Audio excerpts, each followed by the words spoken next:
सीताराम चंद्राभ्याम नमः। श्रीमद् वाल्मीकि रामायण किष्किंधा कांड 28वां सर्ग।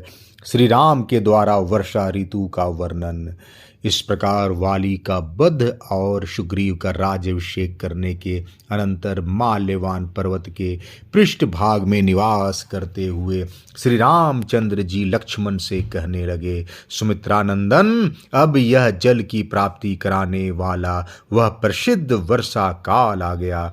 देखो, पर्वत के समान प्रतीत होने वाले मेघों से आकाश मंडल आच्छन्न हो गया है। यह आकाश रूपा तरुणी सूर्य की किरणों द्वारा समुद्रों का रस पीकर कार्तिक आदि 9 मासों तक धारण किए हुए गर्भ के रूप में जल रूपी रसायन को जन्म दे रही है। इस समय मेघ रूपी सोपान पंक्तियां सीढ़ियों द्वारा आकाश में चढ़कर ग्रीमल्लिका और अर्जुन पुष्प की मालाओं से सूर्य देव को अलंकृत करना सरल सा हो गया है। संध्या काल की लाली प्रकट होने से बीच में लाल और किनारे के भागों में श्वेत एवं स्निग्ध प्रतीत होने वाले मेघ खंडों से आच्छादित हुए आकाश ऐसा जान पड़ता है मानो उसने अपने घाव में रक्त रंजित सफेद कपड़ों की पट्टी बांध रखी हो। मंद मंद हवा निश्वास सी प्रतीत होती है। संध्या काल की लाली लाल चंदन बनकर ललाट आदि अंगों को अनुरंजित कर रही है तथा मेघ रूपी कपोल कुछ कुछ पांडु वर्ण का प्रतीत होता है। इस तरह यह आकाश कामातुर पुरुष के समान जान पड़ता है। जो ग्रीष्म ऋतु में धाम से तप गई थी वह पृथ्वी वर्षा काल में नूतन जल से भीग कर सूर्य किरणों से तपी और आंसुओं से भीगी हुई है। शोक संतप्त सीता की भांति वाष्प विमोचन उष्णा का त्याग अथवा अश्रुपात कर रही है। मेघ के उदर से निकली कपूर की डली के समान ठंडी तथा केवड़े के सुगंध से भरी हुई बरसाती वायु को मानो अंजलियों में भरकर पिया जा सकता है। यह पर्वत जिस पर अर्जुन के वृक्ष खिले हुए हैं जो केवड़ों से सुवासित हो रहे हैं, शांत हुए शत्रु वाले सुग्रीव की भांति जल की धाराओं से अभिषिक्त हो रहा है। मेघ रूपी काले मृग चर्म तथा वर्षा की धारा रूप यज्ञोपवीत धारण किए वायु से पूरित गुफा या हृदय वाले में पर्वत ब्रह्मचारियों की भांति मानो वेदाध्ययन आरंभ कर रहे हैं। ये बिजलियां सोने के बने हुए कोड़ों के समान जान पड़ती है। इनकी मार खाकर मानो व्यथित हुआ आकाश अपने भीतर व्यक्त हुई मेघों की गंभीर गर्जनों के रूप में आर्तनाद सा कर रहा है। नील मेघों का आश्रय लेकर प्रकाशित होती हुई यह विद्युत मुझे रावण के अहंक में छटपटाती हुई तपस्विनी सीता के समान प्रतीत होती है। बादलों का लेप लग जाने से जिनमें ग्रह नक्षत्र और चंद्रमा अदृश्य हो गए हैं, अतः जो नष्ट सी हो गई है, जिनके पूर्व पश्चिम आदि भेदों का विवेक लुप्त सा हो गया है, वे दिशाएं उनका कामियों को जिन्हें प्रेयसी का संयोग सुख सुलभ है हितकर प्रतीत होती है। सुमित्रानंदन, देखो इस पर्वत के शिखरों पर खिले हुए कुटज कैसी शोभा पाते हैं। कहीं तो पहली बार वर्षा होने पर भूमि से निकले हुए भाप से व्याप्त हो रहे हैं और कहीं वर्षा के आगमन से अत्यंत उत्सुक हर्षोल्लास दिखाई देते हैं। मैं तो प्रिया ब्रिह के शोक से पीड़ित हूँ और ये कुटज पुष्प मेरी प्रेमाग्नि को दीप्त कर रहे हैं। धरती की धूल शांत हो गई, अब वायु में शीतलता आ गई, गर्मी के दोषों का प्रसार बंद हो गया, भूपालों की युद्ध यात्रा रुक गई और और परदेशी मनुष्य अपने अपने देश को लौट रहे हैं। मानसरोवर में निवास के लोभी हंस वहां के लिए प्रस्थित हो गए। इस समय चकवे अपनी प्रियाओं से मिल रहे हैं। निरंतर होने वाली वर्षा के जल से मार्ग टूट फूट गए हैं, इसलिए उन पर रथ आदि नहीं चल रहे हैं। आकाश में सब ओर बादल छिटके हुए हैं। कहीं तो उन बादलों से ढक जाने के कारण आकाश दिखाई नहीं देता है, और कहीं उनके फट जाने पर वह स्पष्ट दिखाई देने लगता है। ठीक उसी तरह जैसे जिसकी तरंग मालाएं शांत हो गई हों। उस महासागर का रूप कहीं तो पर्वत मालाओं से छिप जाने के कारण नहीं दिखाई देता है, और कहीं पर्वतों का आवरण न होने से दिखाई देता है। इस समय पहाड़ी नदियां वर्षा के नूतन जल को बड़े वेग से बहा रही है। वह जल सरज और कदम के फूलों से मिश्रित है।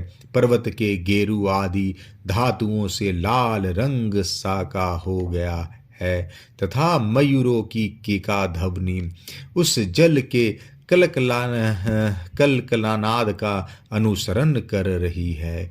काले काले भौरों के समान प्रतीत होने वाले जामुन के सरस फल आजकल लोग जी भर कर खाते हैं, और हवा के वेग से हिले हुए आम के पके हुए बहुरंगी फल पृथ्वी पर गिरते रहते हैं। जैसे युद्ध स्थल में खड़े हुए मतवाले गजराज उच्च स्वर से चिंघाड़ते हैं, उसी प्रकार गिरिराज के शिखरों किसी आकृति वाले मेघ जोर जोर से गर्जना कर रहे हैं। चमकती हुई बिजलियां इन मेघ रूपी गजराजों पर पताकाओं के समान फहरा रही है, और बगुलों की पंक्तियां माला के समान शोभा देती है। देखो, अपराह्न काल में इन वनों की शोभा अधिक बढ़ जाती है। वर्षा के जल से इनमें हरी हरी घासें बढ़ गई हैं। झुंड के झुंड मोरों ने अपना नृत्योत्सव आरंभ कर दिया है, और मेघों ने इनमें निरंतर जल बरसाया है। बक पंक्ति से सुशोभित ये जलधर मेघ जल का अधिक भार ढोते और गरजते हुए बड़े बड़े पर्वत शिखरों पर मानो विश्राम ले लेकर आगे बढ़ते हैं। गर्भ धारण के लिए मेघों की कामना रखकर आकाश में उड़ती हुई आनंद मग्न बालिकाओं की पंक्ति ऐसी जान पड़ती है मानो आकाश के गले में हवा से निकली हुई श्वेत कमलों की सुंदर माला लटक रही हो। छोटे छोटे इंद्रगोप वीर बहुटी नामक कीड़ों में बीच बीच में चित्रित हुई नूतन घास से आच्छादित भूमि उस नारी के समान शोभा पाती है, जिसने अपने अंगों पर तोते के समान रंग वाला एक ऐसा कंबल ओढ़ रखा हो, जिसको बीच बीच में महावर के रंग से रंग कर विचित्र शोभा से संपन्न कर दिया गया हो। चौमासे की इस आरंभ काल में निद्रा धीरे धीरे भगवान केशव के समीप जा रही है। नदी तीव्र वेग से समुद्र के निकट पहुंच रही है। हर्ष भरी बालका उड़कर मेघों की ओर जा रही है और प्रियतम सकाम भाव से अपनी प्रीतम की सेवा में उपस्थित हो रही है। वन प्रांत मोरों के सुंदर नृत्य से सुशोभित हो गए हैं। कदम वृक्ष फूलों और शाखाओं से संपन्न हो गए हैं। सांड गौ के प्रति उन्हीं के समान काम भाव से आसक्त है और पृथ्वी हरी हरी खेती तथा हरे भरे वनों से अत्यंत रमणीय प्रतीत होने लगी है। नदियां बह रही है, बादल पानी बरसा रहे हैं, मत वाले हाथी चिंगाड़ रहे हैं, वन प्रांत शोभा पा रहे हैं। प्रियतमा के संयोग से वंचित हुए वियोगी प्राणी चिंता मग्न हो रहे हैं। मोर नाच रहे हैं और वानर निश्चिंत एवं सुखी हो रहे हैं।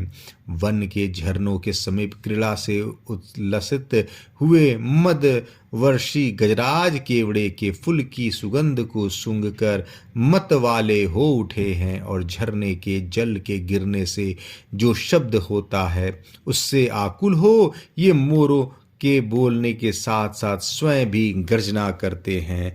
जल की धारा गिरने से आहत होते और कदम की डालियों पर लटकती हुई भ्रमर तत्काल ग्रहण किए हुए पुष्प रस से अत्यंत गाढ़ मद को धीरे धीरे त्याग रहे हैं।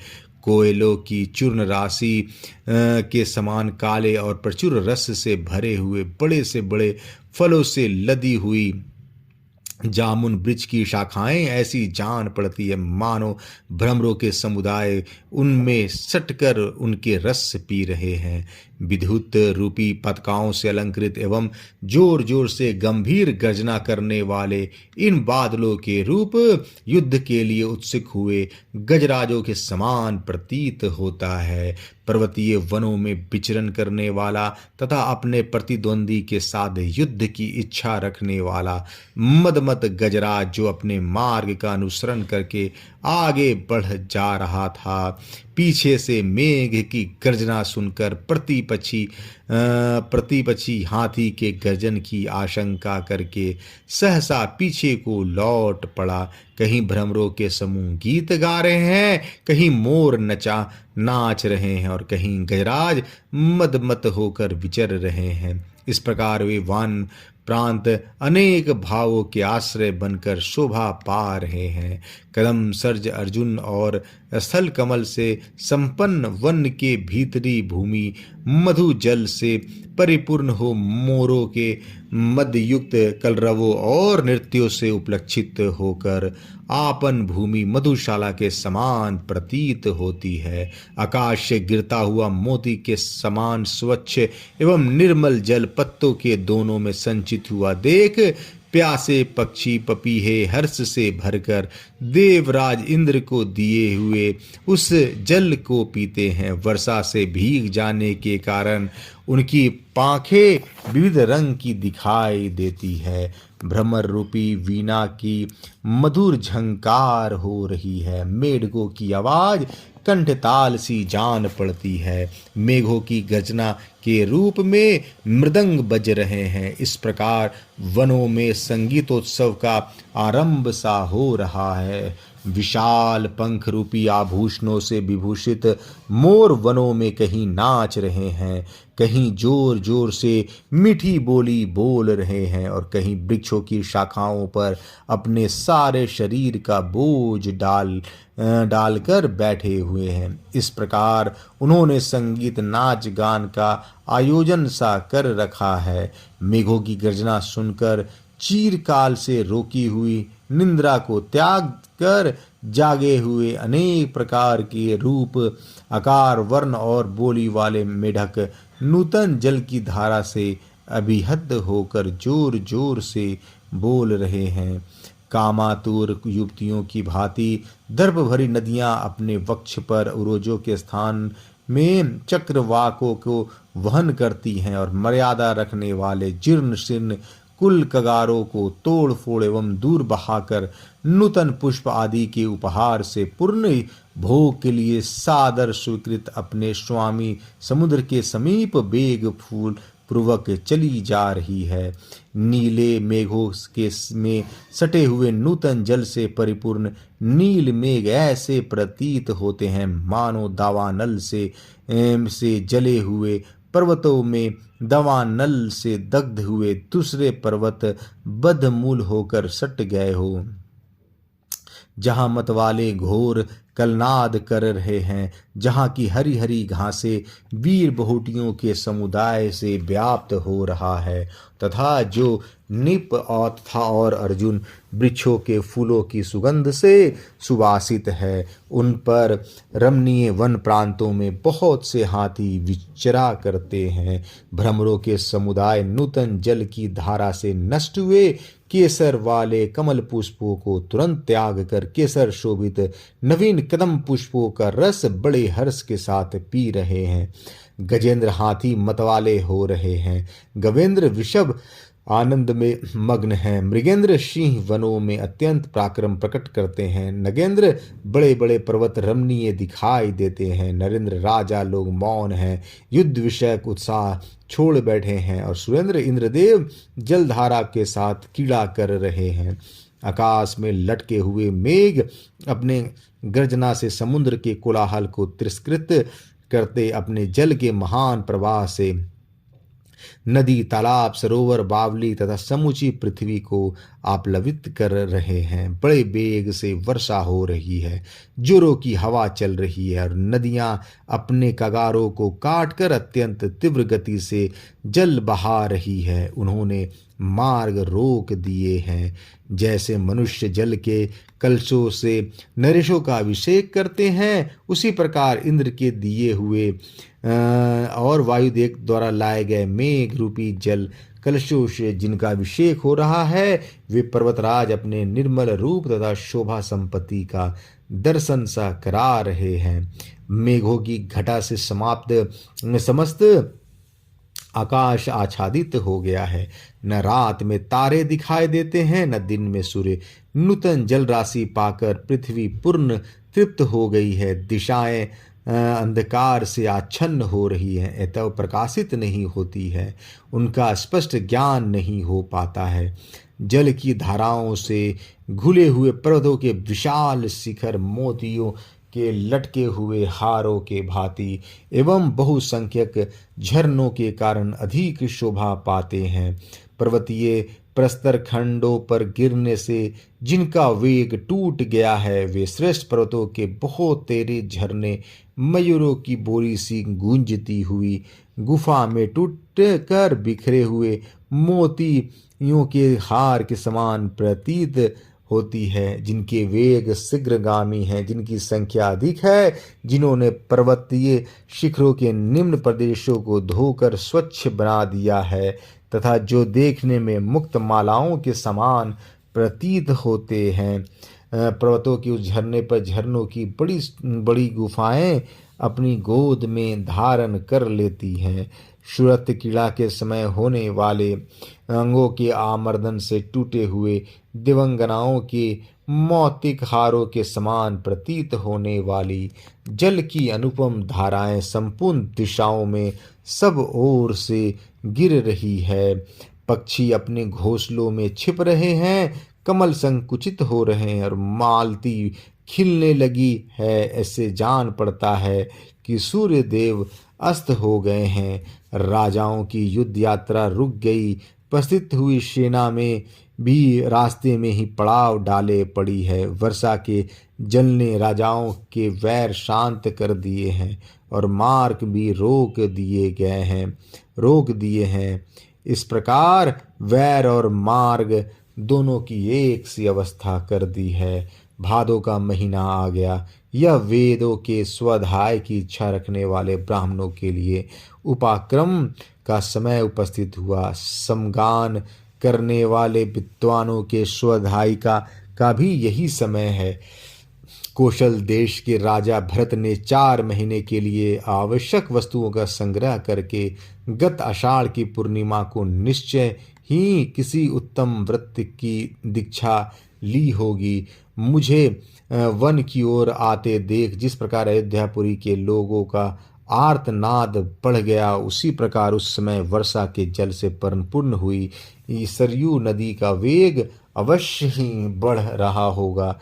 यह वर्षा अनेक गुणों से संपन्न है। इस प्रकार सुग्रीव अपने शत्रुओं को परास्त करके विशाल वानर राज्य पर प्रतिष्ठित हैं और अपनी स्त्रियों के साथ सुख भोग रहे हैं। किंतु लक्ष्मण, मैं अपने महान राज्य से तो भ्रष्ट हो ही गया हूँ, मेरी स्त्री भी हर ली गई है। इसलिए पानी से गले हुए नदी के तट के भांति कष्ट पा रहा हूँ। मेरा शोक बढ़ गया है। मेरे लिए वर्षा के दिनों को बिताना अत्यंत कठिन हो गया है और मेरा महान शत्रु रावण भी मुझे अजय सा प्रतीत होता है। एक तो यह यात्रा का समय नहीं है, दूसरे मार्ग भी अत्यंत दुर्गम है। इसलिए सुग्रीव के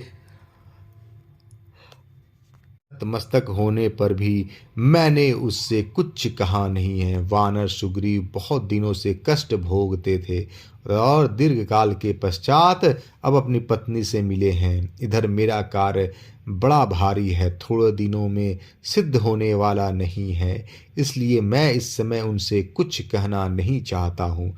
कुछ दिनों तक विश्राम करके उपयुक्त समय आया हुआ जान वे स्वयं ही मेरे उपकारों को समझेंगे, इसमें संशय नहीं है। अतः शुभ लक्ष्मण, मैं सुग्रीव की प्रसन्नता और नदियों की जल की स्वच्छता चाहता हुआ सतकाल की प्रतीक्षा में चुपचाप बैठा हुआ हूँ। जो वीर पुरुष किसी के उपकार से अपकृत होता है वह प्रत्युपकार करके उसका बदला अवश्य चुकाता है, किंतु यदि कोई उपकार को न मानकर या भुलाकर प्रत्युपकार से मुंह मोड़ लेता है वह शक्तिशाली श्रेष्ठ पुरुषों के मन को ठेस पहुंचाता है। श्री रामचंद्र जी के ऐसा कहने पर लक्ष्मण ने सोच विचार कर उनकी भूरी भूरी प्रशंसा की और दोनों हाथ जोड़कर अपनी शुभ दृष्टि का परिचय देते हुए वे नैनाभिराम श्री राम से इस प्रकार बोले। नरेश्वर, जैसा कि आपने कहा है वानर राज सुग्रीव शीघ्र ही आपका यह मेरा मनोरथ सिद्ध करेंगे। अतः आप शत्रु का संहार करने का दृढ़ निश्चय के लिए शरतकाल की प्रतीक्षा कीजिए और इस वर्षा काल के विलंब को सहन कीजिए। किष्किंधा कांड 28वां सर्ग समाप्त। जय श्री राम।